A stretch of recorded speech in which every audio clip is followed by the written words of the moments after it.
Please go ahead. Thank you. Excuse me to ask you French. Si vous permettez, Hicham Atosh, je suis de l'Université Mohamed V de Rabat. Vous avez parlé un peu de l'innovation et sa relation avec la création de l'emploi qualifié. Les pays ne sont pas sur le même pied d'égalité technologique et donc il y a un gap technologique. Et dans la plupart des pays, dont le Maroc, l'essentiel de l'emploi se fait dans l'informel. Et donc, quel lien peut-on faire entre l'emploi informel et les emplois de, je dirais, de proximité avec ce niveau-là de technologie et d'innovation? Merci.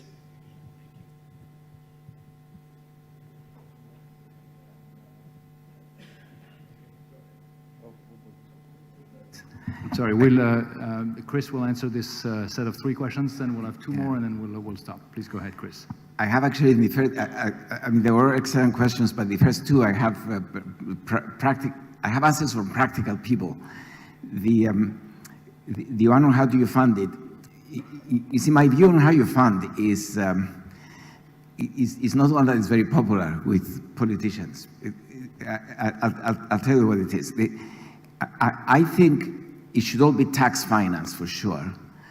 And you first decide what programs you are going to support in terms of training,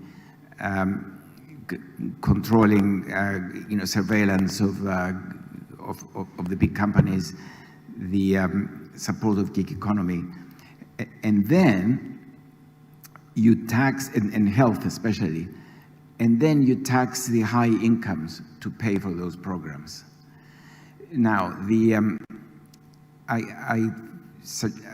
mentioned that a few times, and it's one that was also, we had a long discussion about this kind of funding program at Lindau, which is the biggest gathering of economics Nobel laureates, and it seemed to agree with everyone except for the very right-wing economists who were present. But very recently, I was, a British politician asked me, how would you fund it? More or less, your question, I think it was from somewhere up the top. And I said that, and he said to me, it makes a lot of sense, but if I do it, I'm going to lose the next election. So it's not popular.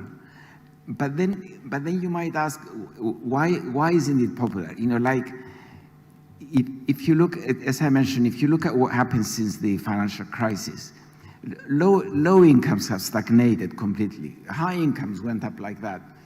What's wrong with taking this portion for high incomes to support these down here through action, not by giving them money? You don't take cash from these people and give cash to these people down here. You provide good quality services down here by taxing a portion of the gains. I think it's more of a social problem than economic, and unfortunately, it's a problem with democratic voting. Democratic voting is never consistent in this respect. They want to see a very good health service, top health service, but they don't want to see the taxes that would finance that top health service. And I think simple things like dividing expenditure, for example, and identifying, when you pay taxes, you don't just have the tax office come and telling you this is how much you owe. And then if you want to find out, in some countries, like in the UK, you can create an account, you can go into that account and you see how your money is spent. That's not, it's completely ineffective. You should have different tax bills. You say your tax to support a public health system is this much. Your tax to support pensions is this much.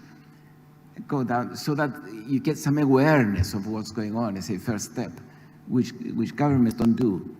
I think the Chinese government does it, actually, because once I was taxed on some money I had in China, all those numbers, a long list of numbers, and it said education, health, social support, and all that. So that's one. Now the other one on with so much debt, how do you do it? I think I probably, I mean, was there? No, I'll come to you in a minute. No, I think you had a question. On real wage, not adjusting up in... Oh, yes, yes. That, okay, yes, sorry. No, I did have something. I also wondered about that, actually. And in a recent meeting with some people in the service sector, employing a lot of people at the LSE that we had, I suggested to them, and he basically, I mean, the guy he ran hotels and restaurants, and he said 90% of my costs are labor costs. If I increase even by 2 or 3% their wages across the board, I will either go bankrupt or will have to increase my prices and lose customers, and I won't be able to pay them. That's their argument. Now, of course, what I said to him is that, okay, you're not going to go bankrupt if you increase your prices, you're going to get fewer people for you, and that's life. You know, you need to pay your employees more. You lose some of the customers you have, but you have a more productive workforce. You know, I think Henry Ford was the first business leader who said that he paid his workers more because they could buy his cars by getting paid more. But that's their attitude. The attitude in the service sector is that because they are labor-intensive jobs, they're very, very concerned about increasing prices because they get a cost push on their final prices. I don't agree with it, but that's the reason. And finally, the one, do you remember what? It was on the technological gap between the advanced economies and some of the...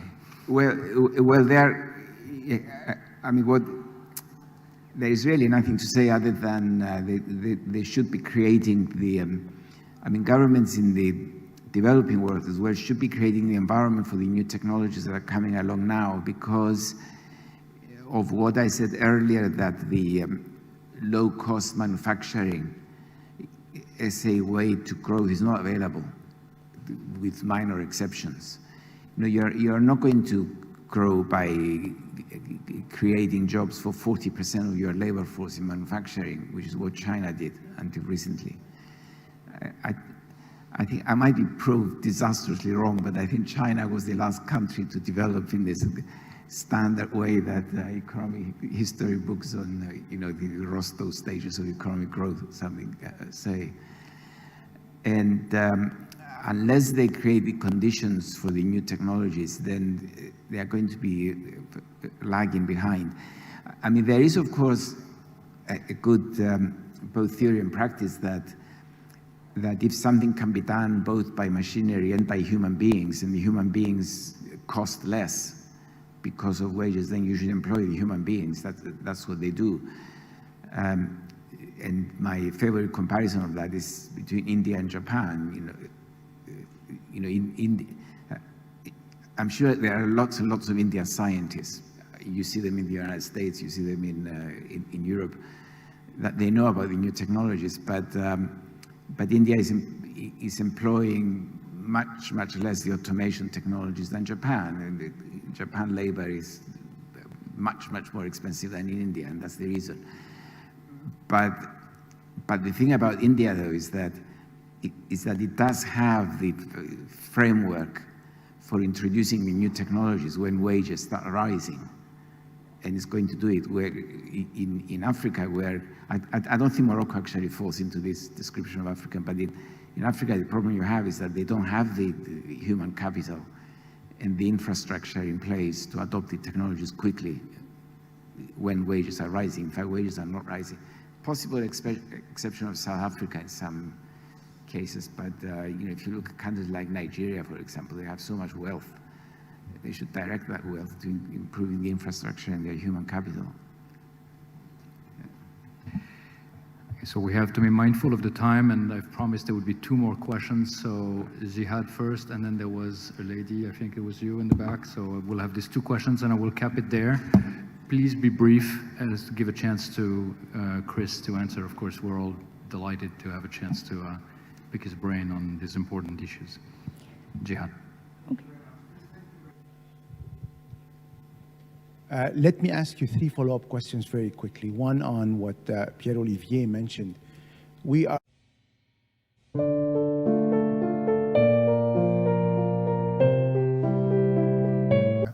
any final rounds of questions? I see we're closing in on our allotted time. Yes, please, over there.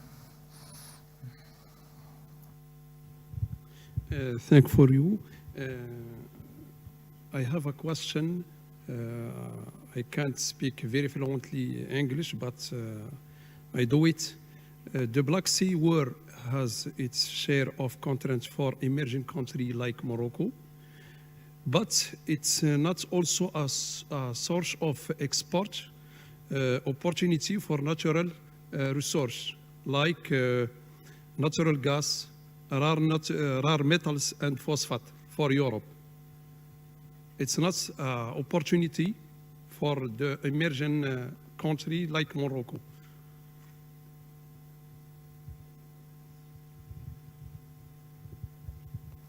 Maybe you can repeat the question without the mic. We'll understand better. Sorry.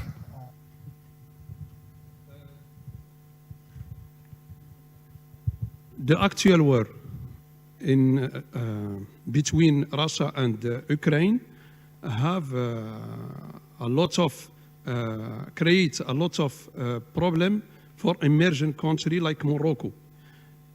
But in the same time, I think that it's an opportunity for this country for export natural resources like gas, phosphate, and metal.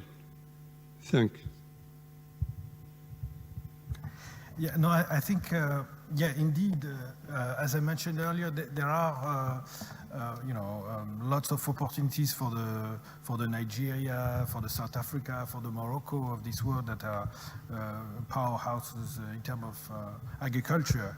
But of course, this for Morocco, it would come at a cost of higher energy prices. So the benefit on the export side is diminished by the import bill that's rising. So yes, while there are opportunities, there are also the other side of the vulnerability on the import front. And in general, for Africa, indeed, some of the countries that are benefiting from this bonanza, from the windfall of higher prices, the exporters, they should trade carefully and indeed try and complement this windfall with appropriate governance, so they could make the most out of this opportunity, so to speak. Okay, well, if we don't have any more questions, maybe I will close this session unless you have some final words you'd like to share, or no? So please join me in giving a round of applause to our panelists. I think they did a fantastic job.